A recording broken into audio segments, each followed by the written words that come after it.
Welcome to Up Level, Real Health, Real Talk with Dr. Jenna Blasi. I'm Dr. Jenna. I spent years crafting ways to help women thrive, and I want to help you do the same. On this podcast, we dive deep into health at every level, focusing on the mind, the body, and the spirit. This is where real conversations meet transformational wellness. We'll be talking about all the things that truly matter, from nutrition and fitness to lifestyle, mindset, and personal development. Plus, the real deal on managing stress and navigating menopause. So if you're ready to elevate your health journey with authentic, transformative insights, you're in the right place. Let's get started.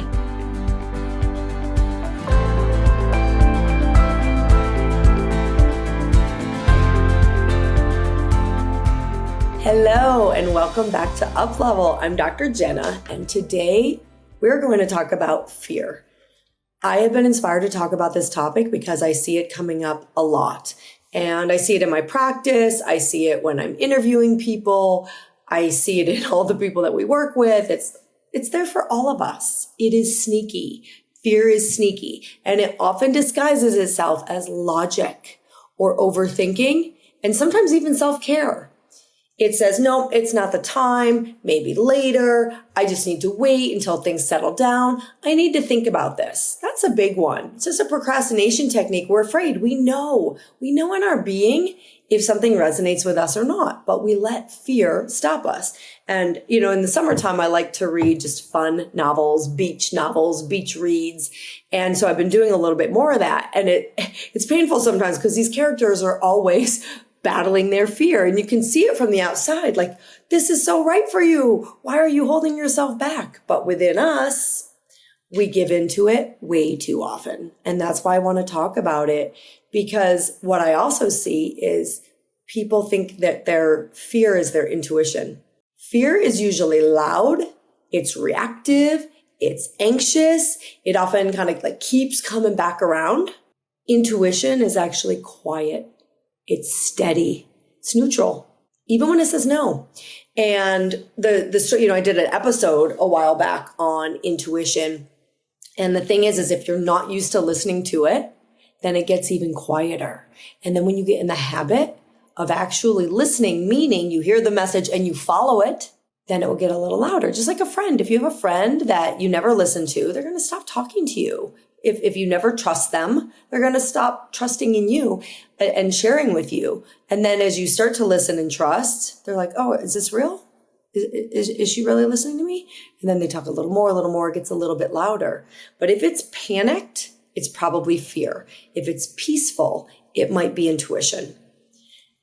How many things, I'm going to ask you a question, how many things are you not doing? Or what? Let me be even more specific, not how many. What are you not doing right now because of fear? Is it leaving a job that you're miserable in, but you're afraid? Oh, I need the security. I have to do this job. Is it a relationship that's not serving you? Is it your old self and holding on? What is it? There is something in your life you're not letting go of because of fear. What is it? And we can rationalize all the reasons why. Again, it disguises itself as logic. Bob Proctor, he used to say, when you rationalize, you're rationing lies. So what are you holding back from? Where are you downplaying a dream that you have because you don't think you can achieve it? Now, when we're looking at health and healing, I see frequently fear of failure. I see people not move forward because they're so afraid they're going to fail. Well, if we don't do anything, what we're doing, it's already not working.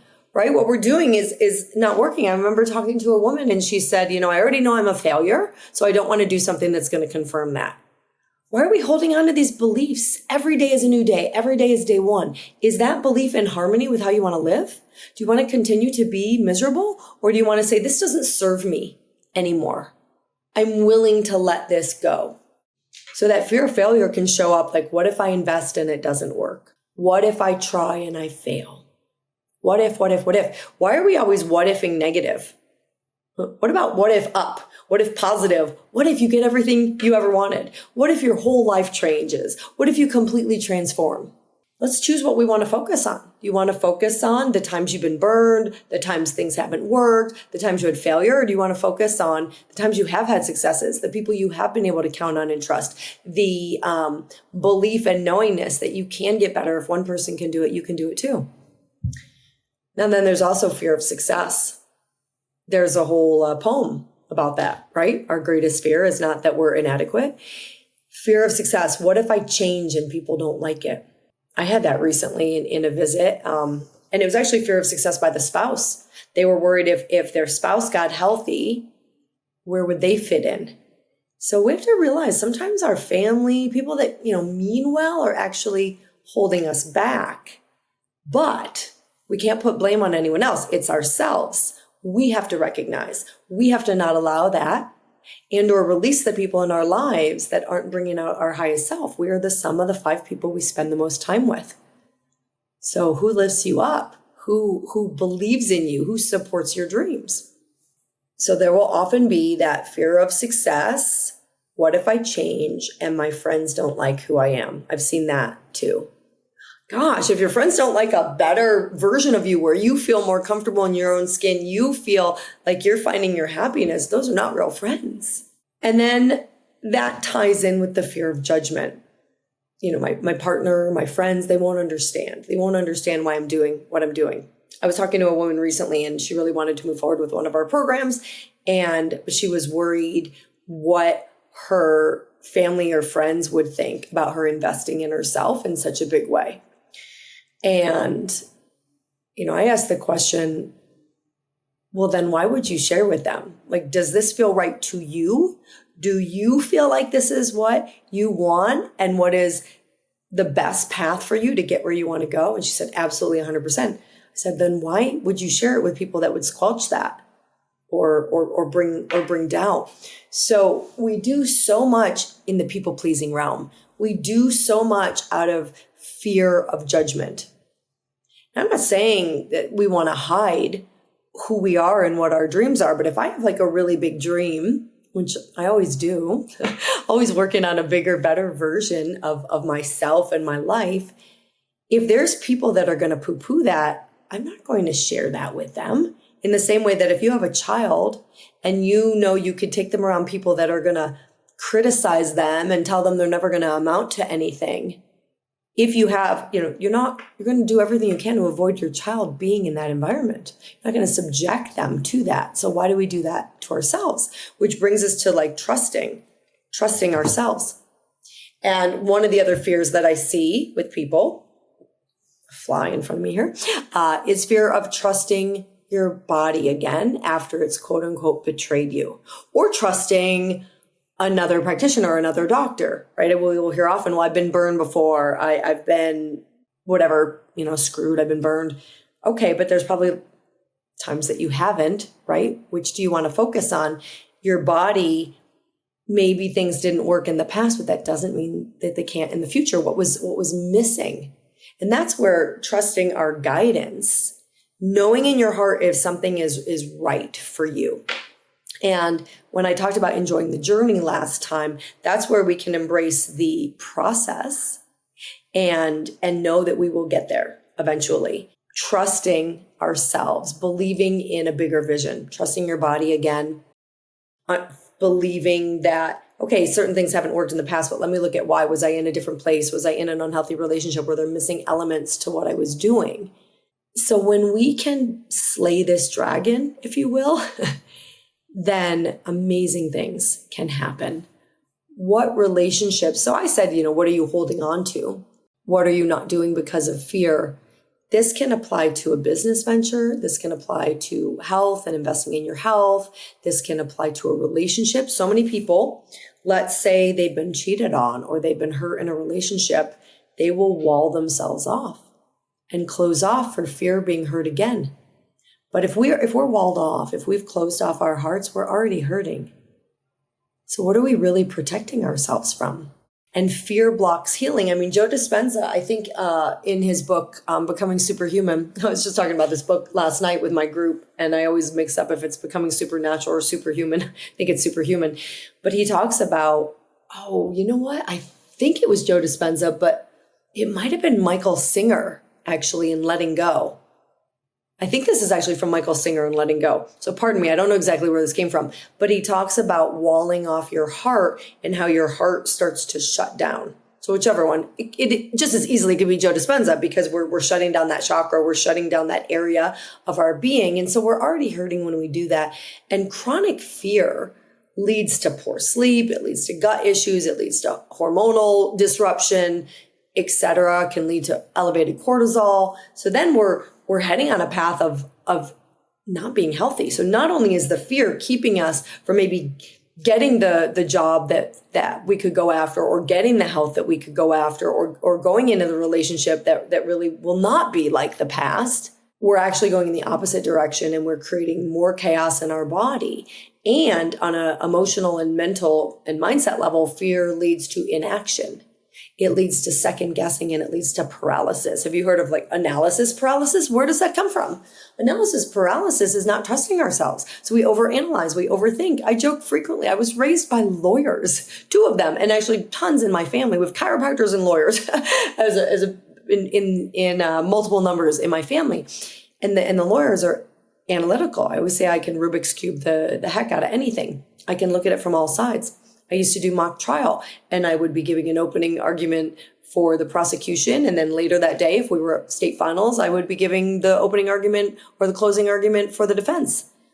So we can overanalyze anything, but our gut knows. And so when we get into paralysis analysis, we start second guessing, and this leads us to inaction. And then we don't get better, and we continue to get worse. Energy is always moving. We have this illusion, like I'll say to someone like, well, what is the cost of not doing this? Well, I'll be exactly the same. We're never exactly the same. We're either getting better or we're getting worse. We're either moving towards our goals or we're moving away. Nothing is standing still. It's the law of the universe, like inertia, like there's constant energy moving. It's just transmuting into different forms. So when we feel this fear, if we can recognize it for what it is, name it. Name it. What exactly am I afraid of? Okay, I'm afraid of failure. All right, am I succeeding now? Am I happy? Am I content? Am I thriving? All right, well, what if I just bet on myself? What if I go all in on a bigger version? And if we fail, we get up again. We're so afraid of failure. It's okay to fail. It's okay to fail. It's okay if others judge us. Right? You've heard the quote, what other people think of us, what other people think of you is none of your business. There's always going to be the haters. The more you do in life, the more there will be. When we can have that inner calm and peace on the inside and not let our day be dictated by pleasing others and doing everything for everyone else. And people use this as an excuse. They use their husband as an excuse, or their wife as an excuse, or their kids for reasons why they can't do something. Got to put our own oxygen masks on first. Those are our way of not addressing our fear. It's our way of not addressing our fear. We blame it on somebody else, or we blame it on the circumstances. The circumstances can always change. Anytime you think you have absolutely no choice, we always have a choice. And it starts in our mind. Nelson Mandela said, I was never freer than when I was in prison. That sounds crazy, right? Because he realized nobody could control his mind. And that's when he really started to transform so many things in the world. And Viktor Frankl, for those of you watching on YouTube, this fly is just intent upon being in my face. All right, little buddy, go on your way. Viktor Frankl, Frankl in, oh gosh, I just drew a blank. I got distracted by the fly. I drew a blank on the name of the book. But he was a Holocaust survivor, and he talks about he knew that they could do all types of things to him, but they couldn't control his attitude. They couldn't control his emotional self. When we realize that, we're truly free. So what exactly am I afraid of, and is it real? And are you willing to let go of it for something better? And then you can visualize your future self if you're able. What would she want me to do? What would my future self decide about this? And then, as I said earlier, let's flip the fear. What is the cost of not doing the thing? Keeping your heart guarded, not trying a new relationship. What is that already costing you? Not investing in your health, in your self-care? What is it already costing you in sleep, in focus, in missed work, in missed joy time with your family and vacations? As I said, there's a cost for everything and there's a sacrifice for everything. We choose our hard. We choose our costs. We choose our hard. So when we choose our hard, changing, betting on yourself, diving into something that's going to take you in a new place is not actually harder, because staying stuck and feeling miserable is hard. It's just different.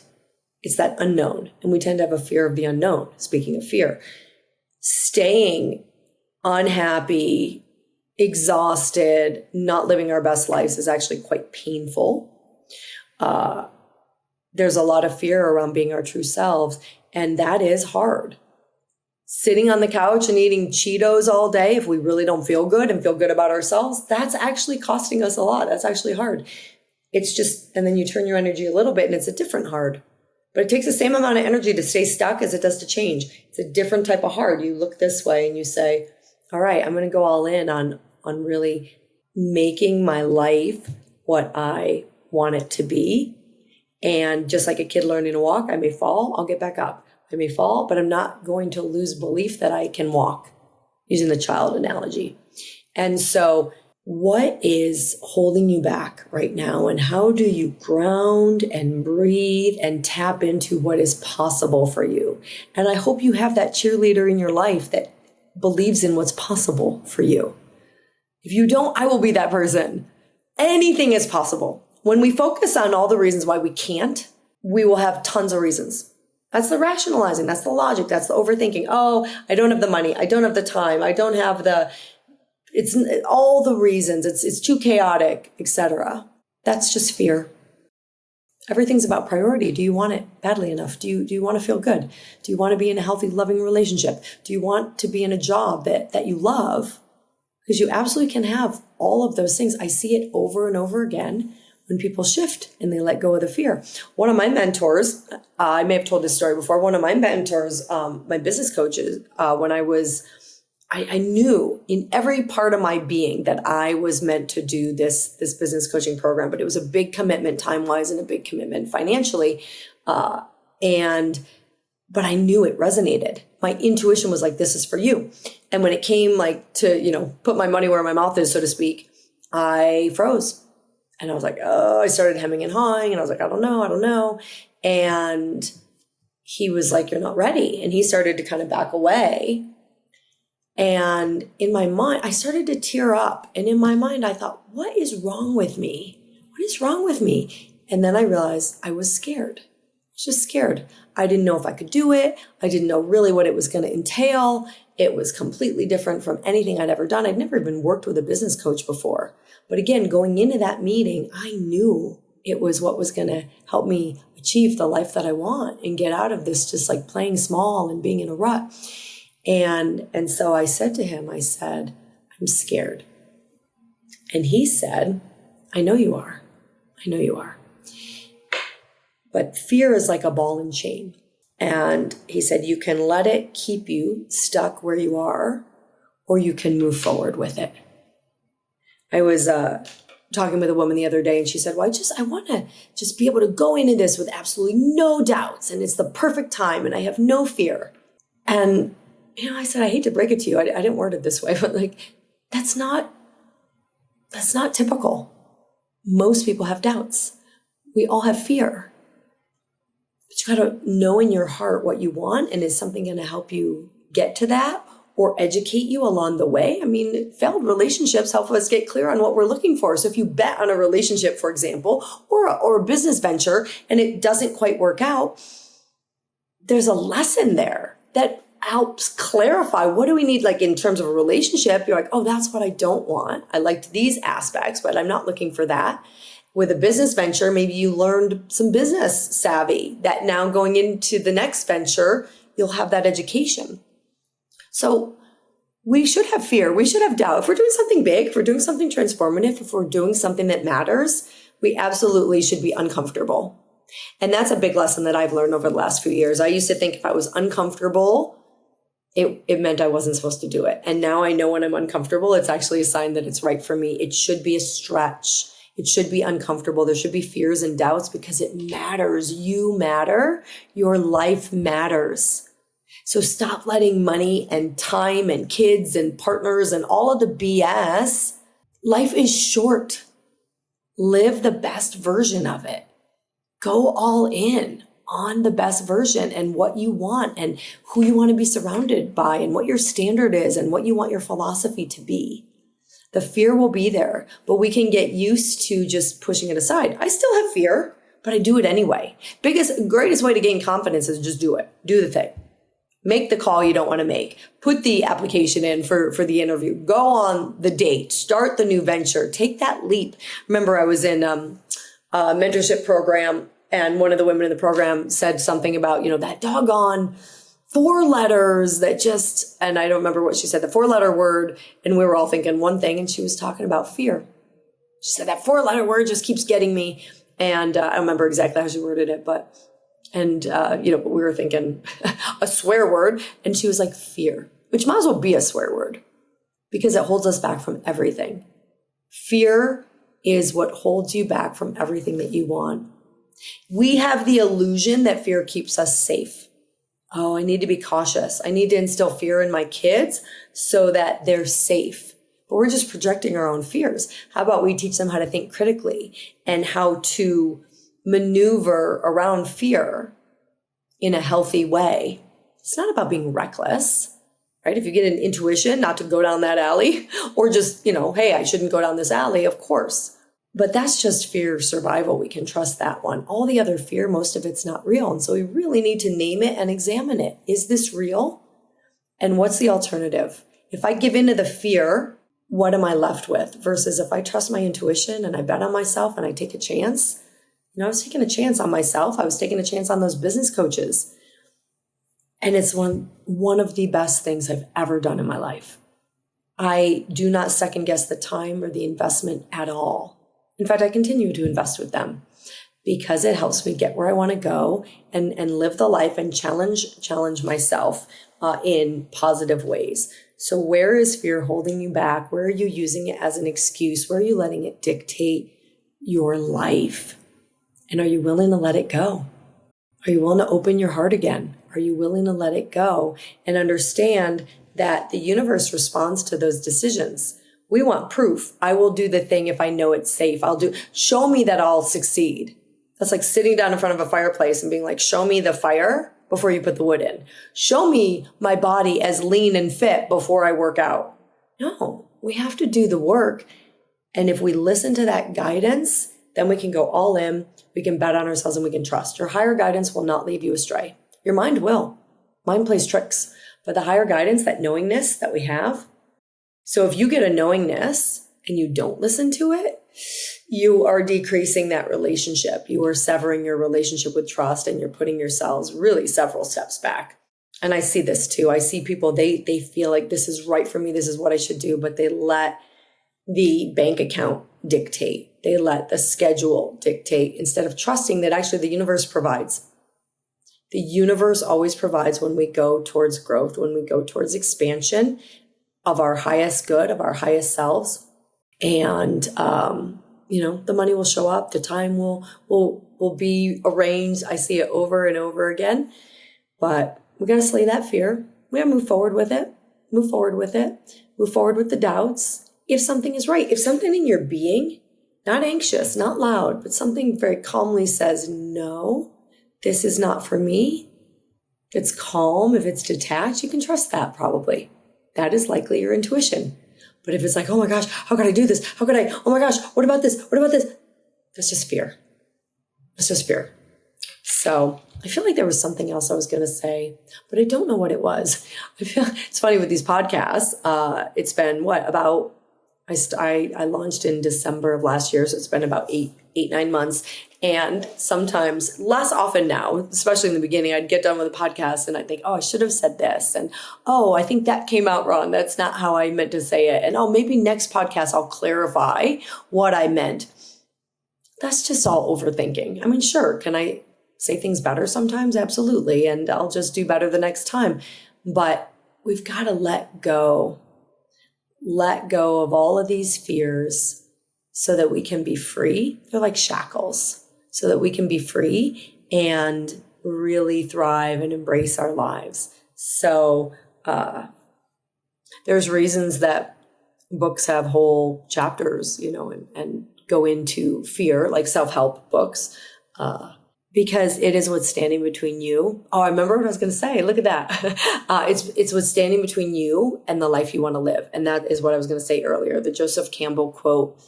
What if the cave that you fear holds the treasure that you seek? What if the cave that you fear holds the treasure that you seek? Are you willing to give up that treasure to just live in fear? Because the fear and the pain of regret is actually much bigger than just moving forward with the fear or the doubt of going after that treasure. And hospice nurses talk about this a lot, that people on their deathbed are like, oh my gosh, they lived in fear and they didn't live their best lives and they didn't spend the time with family and do the things they wanted to do out of fear. And so there was another quote, and I don't remember who it was, said, the moment you step into the life of your dreams, the first to greet you is fear. Nod and keep walking. I love that. And I'm going to close with that. The moment you step into the life of your dreams, the first to greet you is fear. There's that second guessing that, oh my gosh, did I make the right decision? Nod and keep walking. Back to the episode on decisions. Successful people make decisions quickly and change them slowly, if at all, which means that fear comes up, but they don't go changing their decisions. That's what, when people make a big investment in their health, the next day, oh my gosh, what did I do? Should I have done this? And if they give into that fear, they back out and they just sabotage themselves. So recognize that's part of the process. When you start to step into the life of your dreams, the fear is going to come up, and that's okay. It's normal. The doubt's going to come up. Nod, be like, hey, see ya. Get in the back seat. I'm driving now. You've been driving for all of my life. I'm driving now. So fear, you can hang out. I understand you're here, but you don't get the final word anymore. I do. I'm taking the driver's seat. So go do something you've not been doing.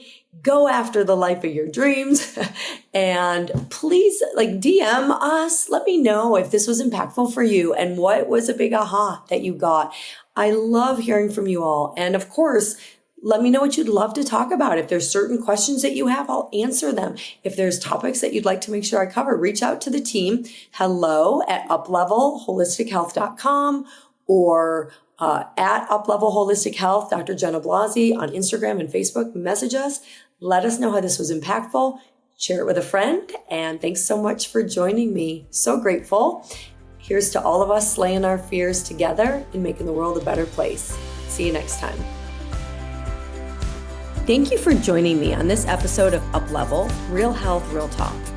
I hope today's conversation inspired you to take the next step in your health journey, one that nourishes not just your body, but your mind and spirit as well.